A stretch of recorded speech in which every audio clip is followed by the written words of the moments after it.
तो वो सिर्फ तुम्हारे खिलाफ में खड़े होंगे। इसलिए नालायक लोगों का साथ में कभी खड़ा नहीं होना है। लोकतांत्रिक व्यवस्था आई, लोकतांत्रिक व्यवस्था आई, तो लोकतांत्रिक व्यवस्था आई उस समय क्या बात हुई कि जिस समाज का प्रतिनिधित्व, अगर समाज का प्रतिनिधित्व करने वाला कोई आदमी जिसको हम लोग वोट देंगे और वो हमारे समाज के प्रतिनिधित्व की बात सदन संसद के अंदर हो चाहे विधानसभा के अंदर हो, हमारी बात को रखेगा। क्या ऐसा हो रहा है? नहीं हो रहा है। मैं ऐसा इसलिए कह रहा हूं कि मैंने कुछ समय पहले पत्रिका के अंदर आर्टिकल पढ़ा कि यहाँ पर एकदम जीते जागते जो इंसान हैं उनकी कोखों के अंदर बच्चों के सौदे हो रहे हैं।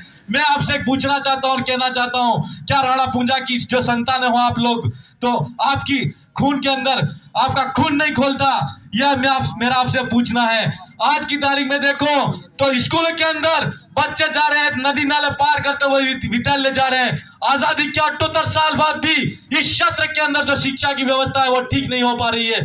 क्यों नहीं हो पा रही है?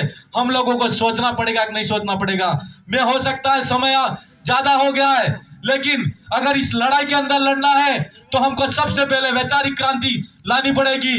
और वैचारिक क्रांति लाने के बाद में अगर आप जन जागरण के माध्यम से जग गए हो और जागरूक हो गए हो, तो मैं आपको यही कहना चाहता हूं कि लोकतांत्रिक व्यवस्था के अंदर संवैधानिक दायरे के अंदर लड़कर हमको ये हमारे अधिकारों को छीनना पड़ेगा, तभी जाकर हम हमारे अधिकार को प्राप्त कर सकते हैं। आज शिक्षा की बात क्यों करता हूं मैं? शिक्षा की बात इसलिए करनी जरूरी है कि हम पहले के जमाने के अंदर लठ हथियार और तलवार से युद्ध जीता जाता था। आज के समय में अगर हमको युद्ध जीतना है तो फिर से हमको कलम की क्रांति लानी पड़ेगी। ये मैं आपसे कहना चाहता हूं। मेरे भाइयों, समय बहुत ज्यादा हो गया है और काफी समय से आप इंतजार कर रहे होंगे कि हम कब यह वक्ता चले जाए और हम घर चले जाएं।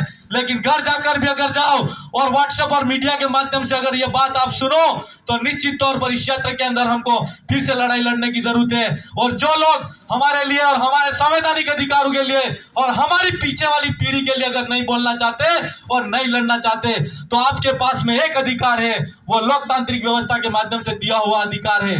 वो कौन सा अधिकार? मताधिकार जिसको हम कहते हो, जिसको आप वोट कहते हो, उसी के माध्यम से आप सही आदमी का चयन करके विधानसभा हो चाहे लोकसभा हो उसके अंदर आप अपना व्यक्ति भेज सकते हो और हमारे हक अधिकारों की बात को बुलंद तरीके से उठा सकते हो। इस सब मौके पर मैं आज जन्म जयंती है, ज्यादा कुछ नहीं कहूंगा, लेकिन निश्चित तौर पर आपसे मिलकर मुझे अच्छा लगा और ऐसा भरोसा है कि अगली बार जब यहाँ पर चिंतन शिविर हो तो आप एक नई क्रांति के साथ में, नए जनसंचार के साथ में और नई ऊर्जा के साथ में इस क्षेत्र के अंदर जागरूकता लाने का काम करेंगे।